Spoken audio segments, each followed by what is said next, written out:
Buenas noches, bienvenidos señoras y señores. Como les hemos venido anticipando, iniciamos hoy una serie de programas en las que les hemos hecho una selección de lo más divertido, lo más simpático, lo más interesante, lo más ameno de lo que han dicho nuestros invitados, los tres protagonistas de Ni Más Ni Menos. Empieza con esa difícil tarea Diego Barceló, al que le damos la bienvenida de forma inmediata. ¿Qué tal, Diego? ¿Qué tal? Hemos intentado dar a conocer un poquito a los tres, a Rosa, a Gonzalo, a Diego, del que no sé si ustedes habían notado ya algo, pero es argentino, ¿verdad? ¿Alguna definición sobre...? Definirse uno a sí mismo es complicado, Diego, pero ¿qué les dirías? Siempre digo que cada día que pasa soy un poquito más español. Sí. Pero bueno, el origen es el origen. Y en lo único que no se puede cambiar es en fútbol. Pero todo lo demás sí. Y bueno, yo lo que intento es explicar temas económicos, porque aunque nos interese la economía o no nos interese, la realidad es que la economía se nos mete en la cama, se nos mete en nuestra casa, porque sin darnos cuenta ocupamos y somos consumidores o inversores, o ahorradores, parados, empleados, empleadores, de todo, contribuyentes. Entonces la economía, somos agentes económicos aunque no queramos serlo. Y lo que yo intento es explicar algunos temas importantes y la verdad es que no oculto que lo intento hacer desde una perspectiva liberal, porque yo creo que en economía, pero en todos otros terrenos también, la libertad siempre es mejor que la regulación o que la imposición, ¿no? Que la gente elija, que haga cada uno lo que crea conveniente y sin más complicaciones. Espero que los objetivos se hayan visto cumplidos, Diego, como también le preguntaríamos a otros de tus compañeros, ¿qué consejos darías? Y espero que esos objetivos, digo, se hayan cumplido, porque lo hemos intentado explicar dentro de la dificultad que tiene explicar qué es la tarifa eléctrica o la deuda pública o cosas similares de la forma más amena y más didáctica posible. Yo lo que le quiero decir a la gente, que es algo evidente, porque a veces se olvida, son dos o tres cosas. Por un lado, la riqueza se crea y se destruye. Entonces, si un país trabaja bien, prospera, y si no, va para atrás. Los recursos del Estado lamentablemente no se siembran, sino que se extraen de la gente y de las empresas. Entonces, cada vez que alguien pide una ayuda, en realidad lo que está diciendo es que le quiten el dinero a alguien para dárselo a otro. En algunos casos es imprescindible, como el caso de, del sistema de salud o la educación básica, el sistema de justicia, la defensa, la policía. Pero estamos habituados a pedir ayudas y a apoyar gastos que son completamente superfluos, empezando por medios de comunicación del Estado, que el Estado tenga un hipódromo, una fábrica de tabaco, participaciones en empresas eléctricas y cosas que no tienen que ser y que las pagamos todos. Entonces, en la medida que la gente tome conciencia de eso y exija menos Estado y sí más libertad, va a tener, junto con la mayor libertad, más probabilidad, o por lo menos mayores oportunidades de prosperidad. Y dentro de eso, el consejo, yo creo, lógico es, en temas económicos, es la prudencia. Quiero decir, no se puede gastar más de lo que se ingresa, ni una familia, ni una empresa, ni un gobierno. Y tratar de hacer las cosas con racionalidad y trabajando. O sea, en realidad no hay ningún secreto en economía. Lo más obvio que hay. Yo siempre digo que la economía es como un río que va cayendo por la montaña. Nosotros le podemos poner piedras, madera, lo que queramos, pero el agua va a pasar. Entonces, lo que nos conviene hacer es, dado que va a caer, vamos a canalizarlo como nos convenga, pero no hagamos de cuenta que eso no va a existir, porque existe. Pues como al resto de tus compañeros, Diego, feliz verano, ¿no? Bueno, sí, feliz verano a todos. Muchas gracias a vos, Víctor, a Quique, a Pablo y a todos los demás. Y acá vamos a seguir a partir del primer jueves de septiembre. Muy bien. Que lo pasen bien. Muchas gracias, Diego. Y aquí les esperaremos, señoras y señores, como bien acaba de decir Diego, en la primera semana de septiembre, todos los jueves de nuevo tendrán una cita con ni más ni menos. Que pasen ustedes un feliz verano, todavía nos vemos la semana que viene. Gracias y muy buenas noches.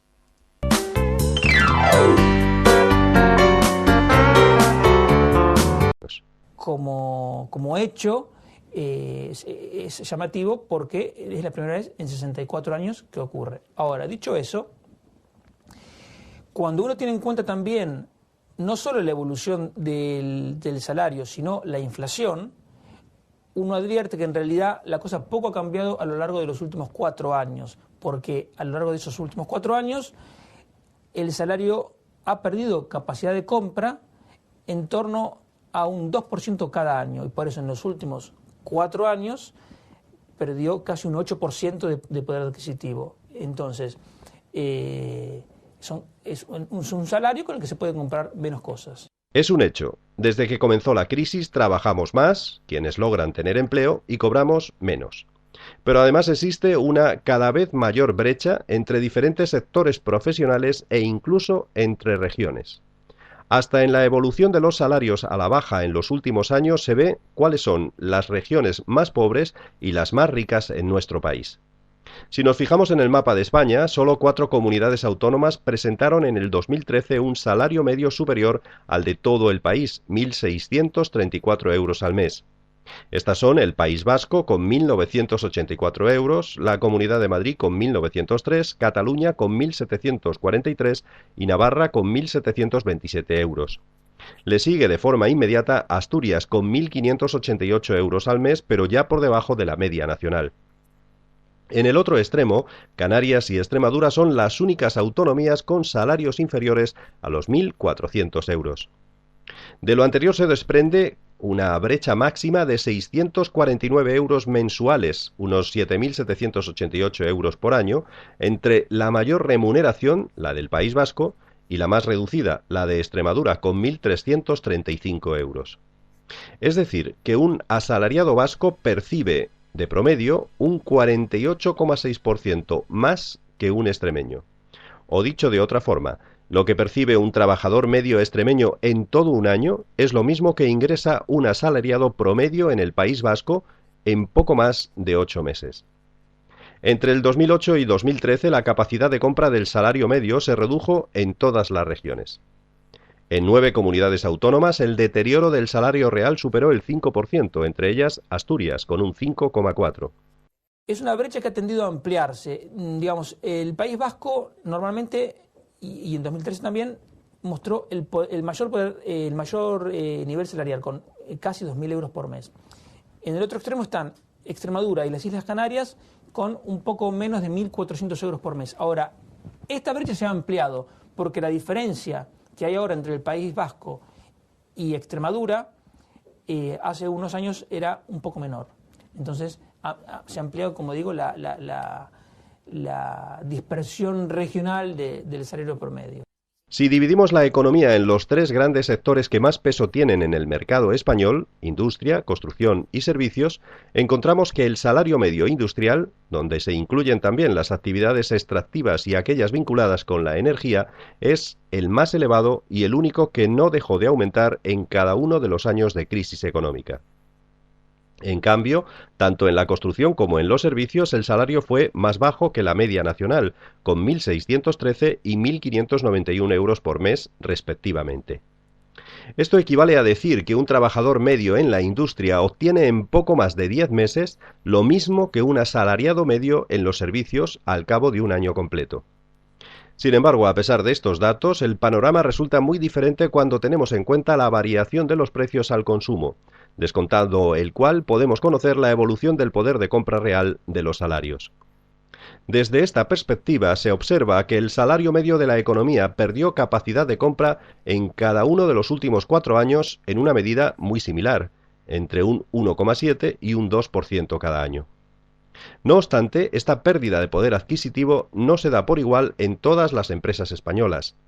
A lo largo de todo el periodo analizado, el salario es más alto cuanto mayor es el tamaño de la empresa.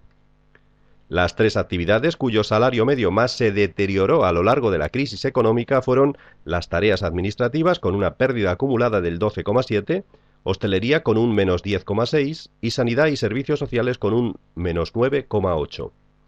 Con pérdidas de capacidad de compra más abultadas que el promedio general también se encuentran las remuneraciones medias de actividades inmobiliarias, menos 7,5%, administraciones públicas, menos 7,2%, educación, menos 5,5% y actividades artísticas y recreativas con menos 4,9%. En el mismo mercado laboral golpeado que tiene España al día de hoy, conviven desde un sector como el de electricidad y gas, con salarios promedios de 3.700 euros mensuales. Y al mismo tiempo, un sector como la hostelería, donde el salario promedio es de 1.000 euros por mes. Entonces, una diferencia de 1.000 a 3.700. Ahora, en los tamaños de las empresas también tenemos que en todos los sectores, en la industria, en la construcción, en los servicios, las empresas grandes son las que pagan los mayores salarios. ¿Por qué?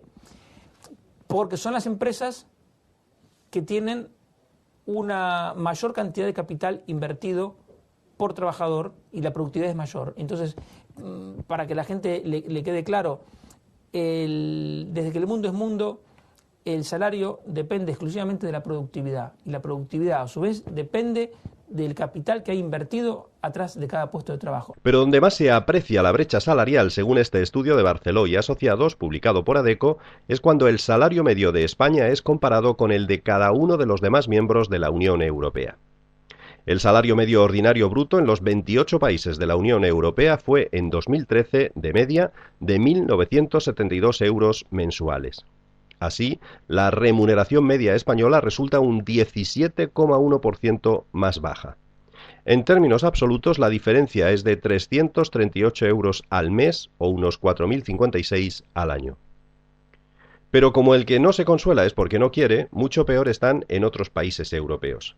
El caso extremo es el que surge de comparar la remuneración media de Dinamarca, con 3.739 euros al mes, con la de Bulgaria, con apenas 316 euros al mes, separadas por una brecha de 3.423 euros mensuales. Es decir, que en un solo mes un trabajador medio danés cobra lo mismo que un trabajador búlgaro en todo un año de trabajo. Porque si uno se compara con Luxemburgo o Dinamarca, la conclusión es un poco deprimente, porque son países que tienen salarios promedios de más de 3.000 euros por mes. Ahora, si uno quiere tener una perspectiva más favorable, puede comparar España que con Rumanía o Bulgaria, que son países con salarios promedio de menos de 400 euros por mes. Entonces, esto también es importante, porque entre Bulgaria, de menos de 400 euros, y Dinamarca, 3.700, nos marca el abanico que hay en la Unión Europea en cuanto a salarios. Y España está en el medio, está en el medio, tiene tantos países por detrás como países que tiene por delante.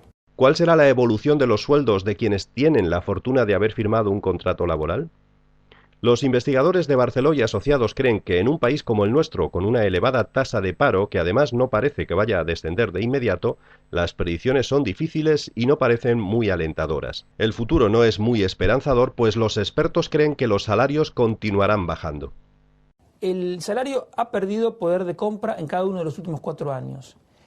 Pero, si bien desde luego la pérdida de poder adquisitivo no es buena para el asalariado, sí ese hecho ha tenido una consecuencia favorable, que es lo que ha contribuido a que se moderara y la destrucción de empleo. Y de hecho, ya ahora tenemos 4 meses en los que la afiliación a la Seguridad Social ha crecido. Y esto en parte se explica a la moderación salarial. Entonces, yo digo, en el 2009 los salarios crecieron más de un 3%. Pero ¿de qué le sirvió al asalariado que le subieran su salario si al mismo tiempo su hermana, su hijo, su cuñado perdían su empleo? Entonces, a futuro, entonces, ¿qué es lo más probable? Mientras la tasa de paro sea tan alta, los salarios no tienen margen para subir, en términos generales. Pero, si unos salarios estancados o que permanecen en un nivel similar permiten la creación de empleo, las familias como un todo van a estar mejor, porque aunque el salario permanezca igual, va a haber más gente trabajando y los ingresos de las familias van a prosperar, que en realidad en el primer trimestre de este año ya crecieron por primera vez en 5 años.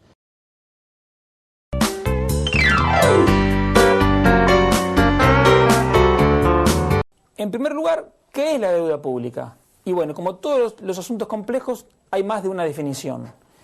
Pero si utilizamos la más habitual, que es la definición común a todos los países de la Unión Europea, la deuda pública, a junio pasado, que es el último dato publicado por el Banco de España, asciende a 943.400 millones de euros. 943.400 millones de euros. Esa cifra ya. Claro, son cifras, increíbles. Ahora, ¿quiénes son los que deben esta cantidad de dinero? Bueno, el 75% corresponde a la Administración Central, es decir, lo que ahora representan Rajoy y Montoro.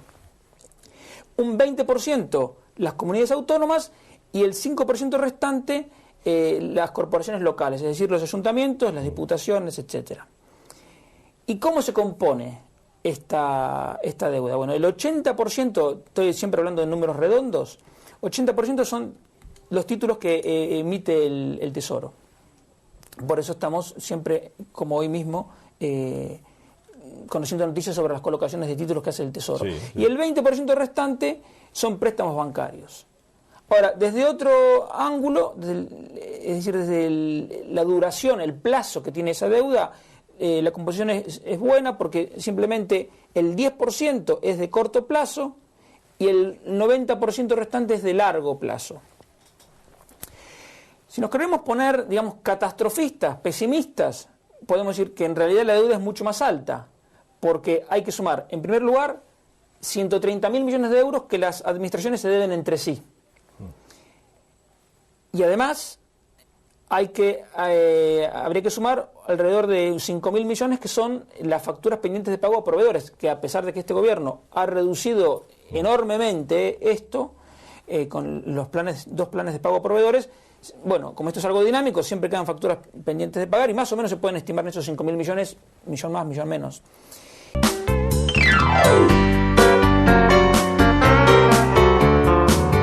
A pesar de ese contexto, de esa situación que difícilmente podría ser peor, hay leyes en España que prohíben trabajar.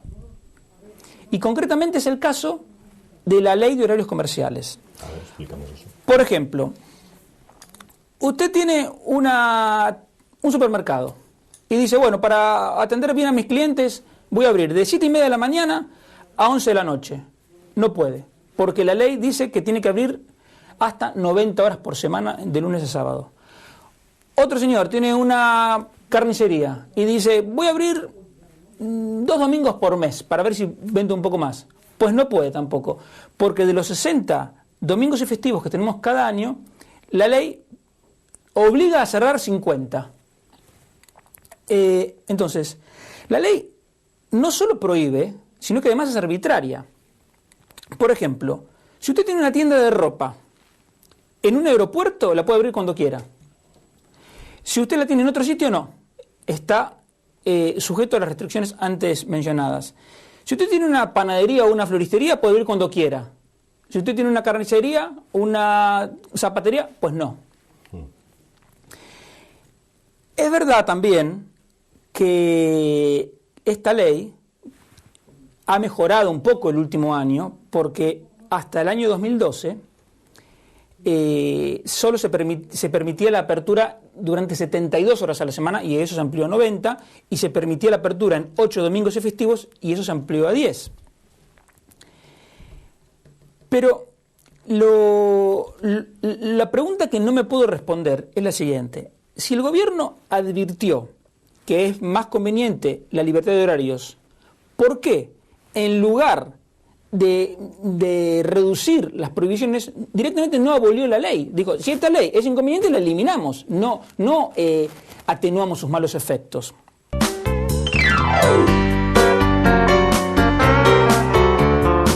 Hablamos hoy de deflación. Hay muchos que dicen que eso es a lo que se encamina España y probablemente la Unión Europea. Y si como deflación entendemos una bajada generalizada y prolongada de los precios que puedan tener los bienes y los servicios, o sea, que nos baja todo, la gasolina, que baja el comestible, que baja todo, pues eso podría ser a priori una buena noticia, ¿o no? A ver qué nos cuenta Diego Barce. Bueno, ¿Qué tal, Diego? ¿Cómo estás? Muy bien. Bueno, precisamente, en primer lugar hay que entender qué es la deflación, y es lo que tú decías, es una caída generalizada del nivel de precios con la diferencia que se realimenta a sí misma. Es decir, que caen los precios y se espera que sigan cayendo. Esto, la verdad, que implica problemas económicos muy importantes, porque si bien en un primer momento uno dice, bueno, me cayeron los precios, quiere decir que mi capacidad de compra aumentó, en realidad la economía sufre. ¿Por qué? Porque como el consumidor está esperando que los precios sigan cayendo, deja de comprar. Y entonces el comerciante o el fabricante, cuando quiere vender y no vende, vuelve a hacer más rebajas para vender, entonces se realimenta. Es un círculo vicioso. Es un círculo vicioso. Y al mismo tiempo, imaginémonos una empresa que tiene una determinada deuda con el banco o con quien sea, que tiene que vender cada vez más barato, implica que el valor real de su deuda es cada vez mayor. Es decir, porque al bajar sus precios, sus productos valen menos, pero su deuda vale lo mismo. Entonces, finalmente, la deflación es algo que no solo entonces deprime la demanda, sino que también fomenta la morosidad bancaria e incluso las quiebras de empresas. Por eso es algo que es muy temido y es muy peligroso. ¿Por qué? ¿Cómo surge el debate de si estamos cerca de tener una deflación o no? ¿Es verdad eso lo primero? Porque... Claro, yo voy a argumentar que no. Que el riesgo de deflación es minúsculo. El debate surge ¿por qué? Porque en septiembre y octubre del año pasado, si uno tomaba el índice de precios de esos meses y los comparaba con el mismo mes del año anterior, había un incremento de los precios del orden del 3,5% en España. Fueron pasando los meses y ese incremento se ha ido reduciendo hasta llegar a octubre último al 0%. Es decir, en octubre del 2013 el nivel de precios era igual ni subir ni bajar. Claro. Bien. Entonces, claro, uno mira ese descenso, lo que llamamos desinflación, y dice, esto va a seguir para abajo. Bueno, como decía, yo voy a argumentar que no.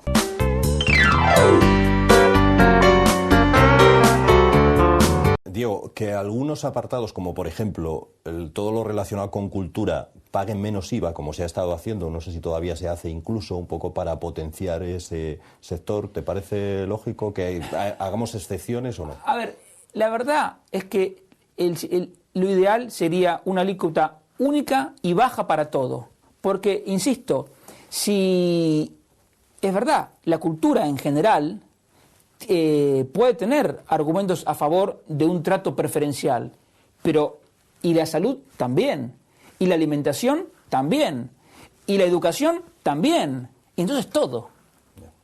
Entonces, pero claro, la discrecionalidad ya está metida. Entonces, a lo mejor una solución sería crear más alícuotas. Si hay 4, bueno, podría haber 6. Pero, insisto, yo preferiría un sistema con la menor cantidad posible de exenciones y una alícuota única y baja. En algunas ocasiones se lo he escuchado a partidos de izquierda, por ejemplo, de Izquierda Unida, a veces también lo dice el Partido Socialista, hablan de que el IVA es un impuesto muy injusto, porque es generalizado y se supone que los impuestos debe pagar más quien más tiene, y con el IVA todos pagamos lo mismo, sí, independientemente de nuestra nómina. Había el fundador del Partido Socialista en Argentina, Juan B. Justo, decía justamente que el impuesto más injusto de todos era el impuesto al consumo de los alimentos, porque era el impuesto al consumo de lo necesario, de lo imprescindible. Y algo de razón hay.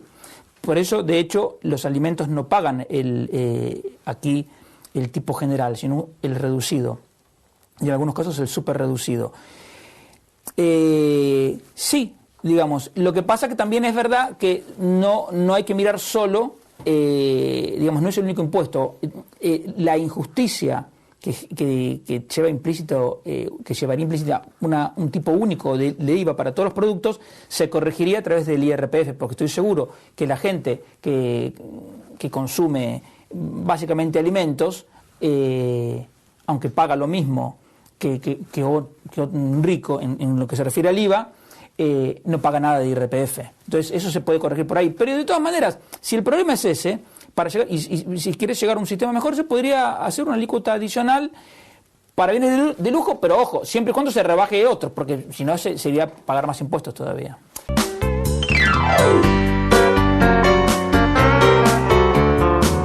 ¿Se deduce de lo que dices que construyendo más centrales nucleares, que puede ser la energía más barata, aunque esto choque con las ideas medioambientales de algunos, podríamos tener electricidad más barata o no? Sí, lo que pasa es que no es una solución de un día para el otro, porque construir una central lleva unos 20 años. Realmente, a mí la electricidad que viene de la energía nuclear no me escandaliza, y además pretender evitar los riesgos asociados, que es verdad que existen, eliminando esa fuente de energía en España, es un poco ingenuo, porque cruzando la frontera con Francia hay un montón de reactores y de hecho la mitad de la energía que se consume en Francia es de origen nuclear. Entonces la verdad que no veo por qué en España tendríamos que prescindir de eso. Y un último asunto, Diego. Hace unos días, cuando se levantaba toda esta polémica de la subida del 11%, Izquierda Unida, entrevistaban a alguien de Izquierda Unida en la radio y decía, bueno, esto se arreglaba de forma muy clara, y es que fuera la generación de electricidad, la distribución de electricidad fuera de uso de titularidad pública, o sea, que dependiera del Estado directamente y no de ninguna empresa. Bueno, y así marcan los precios y punto. Aunque fuese del Estado, si la energía va a tener un coste, y ese coste va a haber que pagarlo. Entonces, quiero decir, aunque sea de propiedad pública, va a seguir siendo más caro llevar la energía a las Islas Canarias, etcétera, etcétera. Entonces, quiero decir, si proponen que sea de titularidad pública y que sea una empresa deficitaria, vale, se puede hacer, sería completamente ridículo, pero bueno, es una propuesta. Yo creo que, pero digamos, sería esconder el problema. Yo realmente no lo veo como solución.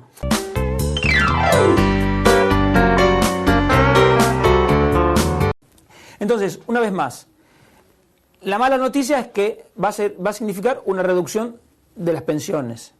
La buena noticia es que el sistema con esto podría tener una fórmula prácticamente permanente de equilibrio a largo plazo que generaría más confianza y haría que pudiéramos cobrar algo. ¿La conclusión, Diego, es que trabajaremos más y tendremos pensiones más bajas? Se puede decir así. La realidad es que no nos olvidemos, como decía al principio, que esto también en parte es la consecuencia de algo bueno, que es que la esperanza de vida crece. Porque si el mismo factor de sostenibilidad implica que si la esperanza de vida se redujera, cosa que nadie quiere, las pensiones subirían. Pero no es la idea tampoco.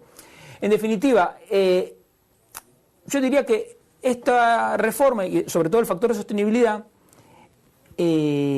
agrega al sistema de pensiones una cuota de realismo, porque, una vez más, no tiene ningún sentido decir voy a revalorizar las pensiones un X% o el IPC cuando la realidad económica no lo permite, y al final, como siempre pasa, la realidad económica se impone, porque ¿a qué político le gusta congelar las pensiones? A ninguno, pero cuando la realidad económica es una tan complicada como la que tuvimos, no queda más alternativa que hacerlo. ¿Esta será ya la fórmula definitiva o no? Y tiene bastantes ingredientes como para ser al menos la más definitiva de todas.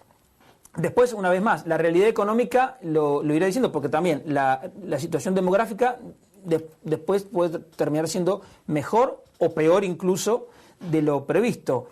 Y una vez más, la solución definitiva para esto, ¿cuál es? Es ir a un sistema de capitalización en el que cada uno cobre lo que ahorró. Ya lo dijimos aquí. Claro, y esto no quita que también puede haber una fórmula de solidaridad, pero digamos, un sistema autosuficiente y que sin riesgo de quiebra es un sistema de capitalización. Mientras sea una fórmula de reparto en el que lo que cobramos hoy depende de lo que cotizan los que están trabajando, siempre va a haber riesgo de que el sistema no esté financiado.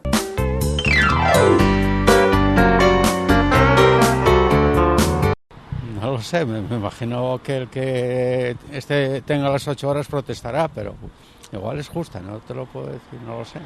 ¿Podría ser efectiva para tener más empleo?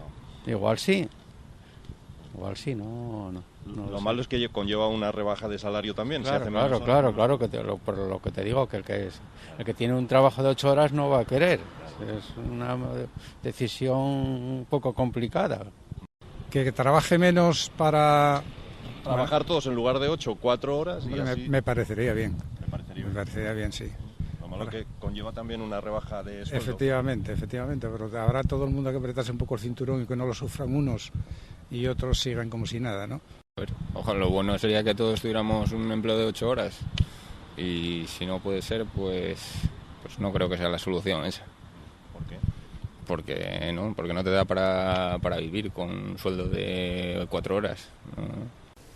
Esas eran las opiniones en la calle, ya han visto, muy variadas. 2 personas decían estar a favor y otra no entendía la razón de llevar a cabo esta medida. Bueno, es como decíamos antes, hay que analizarlo profundamente. Sí, bueno, la gente, como siempre, está bien orientada, porque unos responden al atractivo intuitivo que tiene la idea y el muchacho más joven se da cuenta de que, ojo, que si me reducen el salario, al final tengo un problema donde no lo había.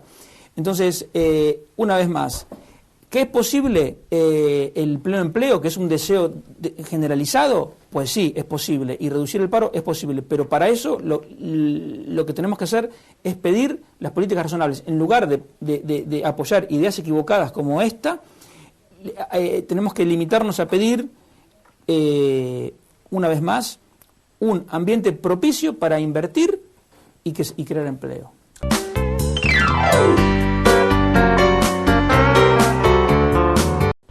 Pues bajando sueldos y poniendo menos trámites, menos impedimentos burocráticos para crear cualquier tipo de... para fomentar la actividad que permita crear más puestos de trabajo y en el fondo ser más competitivos, claro. ¿Y los trabajadores tendrían que bajar el sueldo, crees tú, para ser más competitivos o no necesariamente? Entiendo que todo el mundo tiene que ceder, no solo el Estado bajando impuestos, sino también los trabajadores y los empresarios. Claro, depende un poco de todos, ¿no? Desde luego, con que ponga solo una parte sea la que ceda, pues no se va a solucionar el problema. Entiendo yo, vamos. Subiendo el sueldo de los empleados. ¿Usted cree que sería algo Hombre, contrario? totalmente. ¿Y usted cree entonces que la solución no es bajar los sueldos? No es bajar los sueldos. Es y apoyar más a la pequeña empresa, que es lo que tienen que hacer. Totalmente. No a los bancos, como están apoyando tanto a los bancos.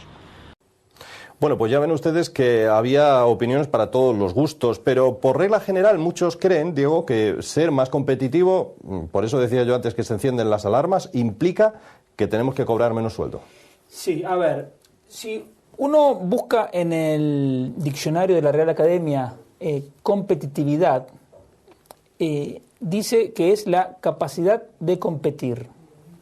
En realidad, yo creo que es una definición incompleta, porque al menos desde un punto de vista económico, competitividad sería la capacidad de competir con éxito en el mercado. Entonces, ¿qué significa éxito? Entonces, acá encontramos una primera gran divisoria de aguas, porque nos damos cuenta que una cosa es hablar de competitividad para las empresas y otra cosa es hablar de competitividad para los países. En el caso de las empresas, competir con éxito significa una empresa que sea rentable y que crezca. Esto me lo enseñó mi amigo Ariel Gringeli, que ahora trabaja como director financiero en la empresa Mars en México. Y porque el tema del crecimiento de la empresa es fundamental por ejemplo, entre otras cosas, las expectativas de crecimiento personal que tienen los que trabajan allí. Bueno. Ahora, rentabilidad. ¿Cuán rentable hay que ser? Voy a dar un ejemplo para que sea claro. Si yo tengo una industria y digo que gané 1 millón de euros, muchos me van a decir, qué bien, ganaste 1 millón de euros porque es un montón de dinero. Ahora, si yo digo además que para obtener ese 1 millón de euros tengo 100 millones de euros invertidos en esa empresa, mi rentabilidad habrá sido del 1%. Por lo tanto, es muy baja porque yo podría comprarme un título del gobierno y ganaría más del 3% sin hacer nada. Entonces, por eso es que muchas veces no se entiende por qué empresas que ganan dinero tienen que hacer ajustes, porque es que no son suficientemente rentables. Coca-Cola, estos días lo estamos conociendo. Por ejemplo, ese es un caso, porque Coca-Cola, como una única empresa, tiene 11 fábricas y pasaría a tener 7. Y están compitiendo con Pepsi, que tiene una única fábrica. Entonces, bueno... Ganaron dinero, dice la gente. ¿Cómo es posible que cierren? Claro, yo no conozco los números de Coca-Cola, pero seguramente hay un tema así, de rentabilidad en porcentaje, que lo que ganan no es suficiente.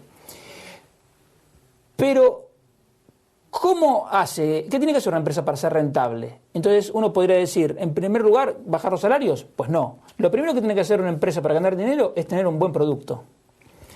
Y tener, en segundo lugar, muy buenos proveedores.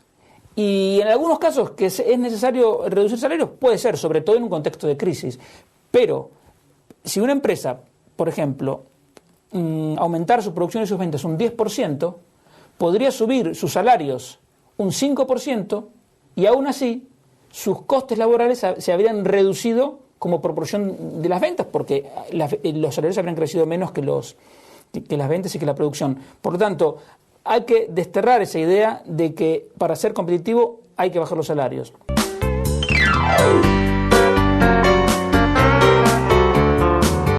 Ahora hablamos de los daños económicos que ha producido también una larga crisis. Al principio era aquello que llamaban desaceleración económica y después crisis ya desde hace varios años. Esa crisis, sobre todo en el inicio de la misma, provocó que los llamados euroescépticos quisieran salirse de Europa y abandonar la moneda común, el euro, una moneda que, por cierto, tampoco tienen todos los países europeos.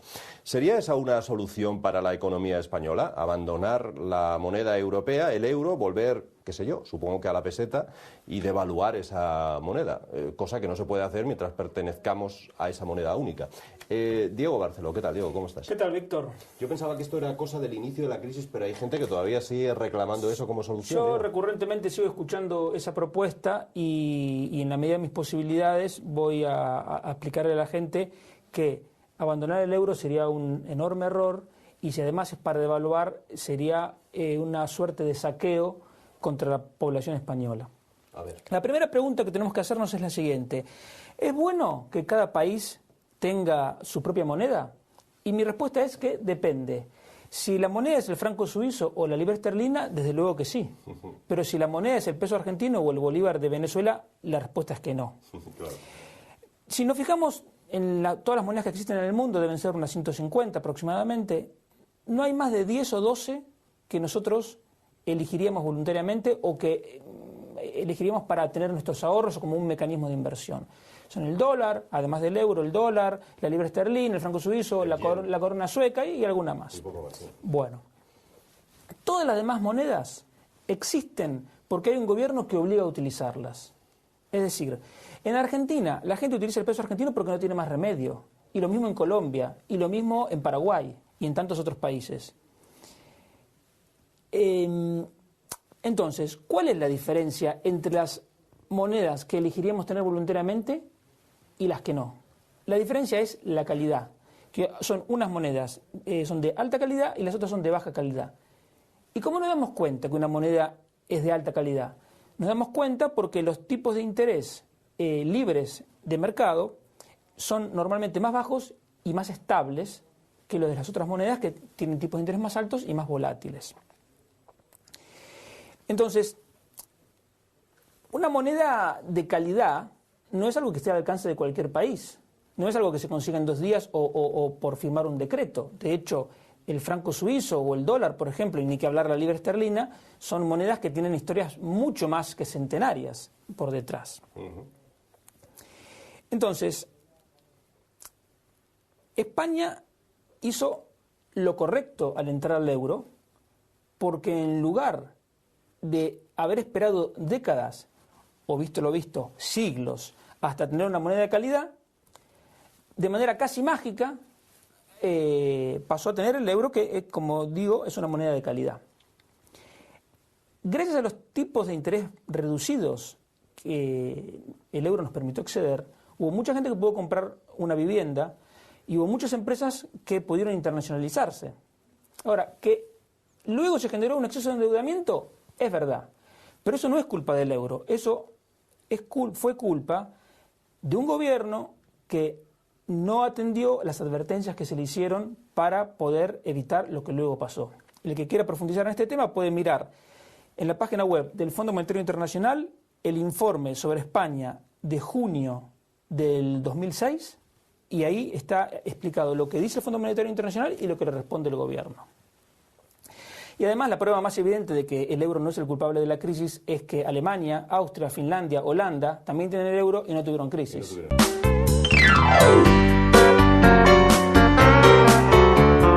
¿Sí o no a la tasa Tobin, Diego? A mí no me gusta, no, claramente no, y espero que la gente que esté mirando, después de escucharme, se piense lo mismo. Porque parece que atizar a los bancos claro. Está bien visto. Claro, pero el problema es que los perjudicados no serán los bancos, sino como siempre la gente, las empresas y las personas. Arrancamos por el principio, Diego. Sí. ¿Qué es la tasa Tobin? La tasa Tobin es un impuesto a las transacciones financieras. Entonces, ¿qué es una transacción financiera? Bueno, en realidad puede ser cualquier cosa que el legislador diga, esto es una transacción financiera. Es decir, una transferencia que uno haga desde su cuenta corriente a otro banco puede ser considerado una transacción financiera y de hecho en varios países existen impuestos a la emisión de cheques o al simple hecho de disponer del dinero de cada uno. Ahora, específicamente cuando se hace referencia a la tasa Tobin se acota la idea de transacción financiera a la compra-venta de acciones, de títulos públicos y de derivados financieros como son las opciones, los futuros, etcétera, y también todo lo que tenga que ver con las transacciones de divisas. Entonces, lo que lo trae ahora a la actualidad es que la semana pasada, en una reunión informal de ministros de Economía de la zona euro, se alcanzó un acuerdo político para llevar adelante este impuesto a partir del año próximo. Ahora, que esto se haga el año próximo está en veremos, porque en primer lugar tendría que ser ratificado en la reunión del Eurogrupo de mayo.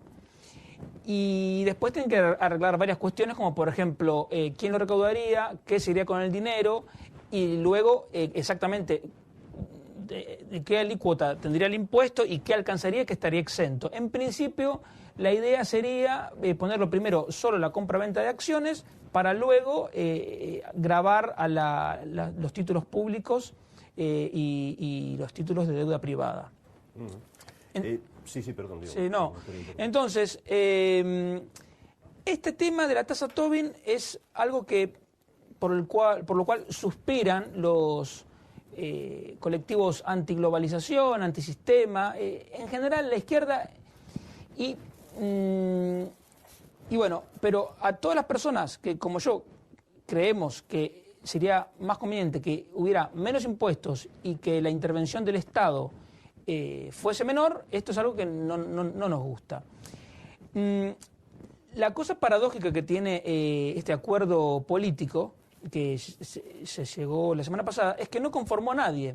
A las personas como yo no nos gusta porque vemos un avance más del sector público sobre el sector privado. Pero a los colectivos antisistema y antiglobalización que quieren este impuesto tampoco les gusta porque creen que es poco, que es una versión muy claro, descafeinada, y de hecho ellos ven en el apoyo del ministro de Guindos a esta propuesta una prueba de que esto no va a ser lo que ellos quieren, porque el ministro de Guindos, recordemos, es un hombre que proviene del sector financiero. Diego, una pregunta, sobre todo para que nuestros espectadores no desconecten y digan, bueno, yo no muevo grandes cantidades de dinero, claro, no soy un magnate, no me afecta.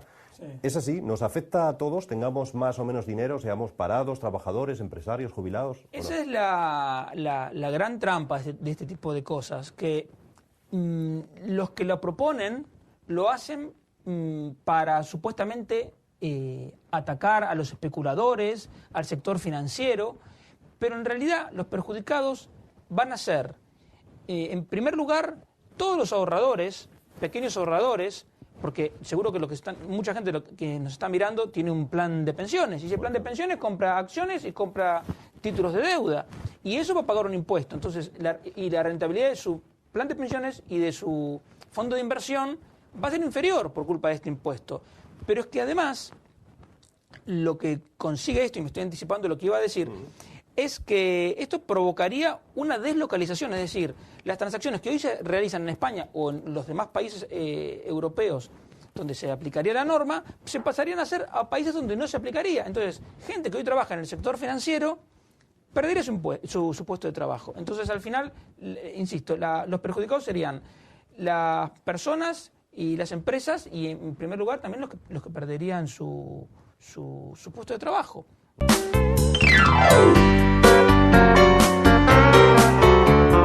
Algo que contestara Gonzalo cuando hablaba antes del rescate bancario y decía que aquí lo que se ha hecho mal es que no se ha dado ese dinero no a la banca, sino a los que estaban hipotecados. Dos cosas. Por un lado, en parte lo que dice Gonzalo se hizo porque esos 1.800 millones de euros que se dieron a las personas que habían invertido en preferentes fue exactamente eso, dar un dinero a la gente. Se dio a las cajas para que las cajas se lo dieran a los que habían invertido.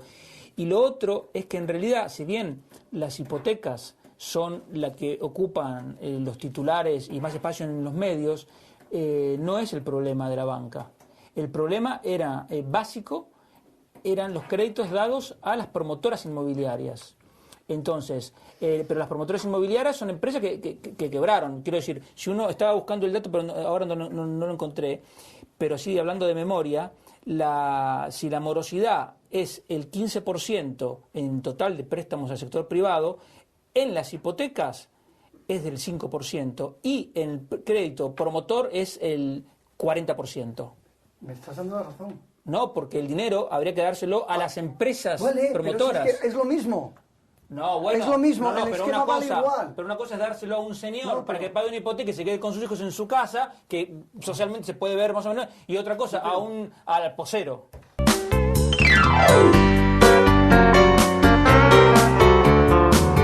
Que me gustó mucho la reacción del Villarreal, localizando al ignorante, no sé por llamarlo de alguna manera, que le tiró el plátano a Dani Alves y le quitó el carnet de por vida. Eso está muy bien. O sea, que por primera vez un club diga, tú hiciste esto, no vas a entrar, o sea, en mi casa no te quiero, nunca más. Fantástico. Muy bien. Y a mí me pareció muy bien también, ¿sabes? A pesar de que no soy seguidora de fútbol, pero esto sí lo seguí, la reacción en general de se ha hecho más con esa campaña contra el racismo. Es que Dani Alves ha sido muy inteligente. Yo creo que lo debe haber tenido pensado de antes, porque si no es un genio, porque o además un trozo enorme se puso en la boca. Yo digo, ¿cómo? Antes de tirar un córner, ese tremendo bocado, y va, corre y lo tira. Sí. Pero a pesar de todo eso, tuvo esa picardía y dijo, en realidad hay una cosa en que falló. Dijo, hay que reírse de los retrasados. Y estuvo mal en usar la palabra retrasados, porque los retrasados es otra discriminación.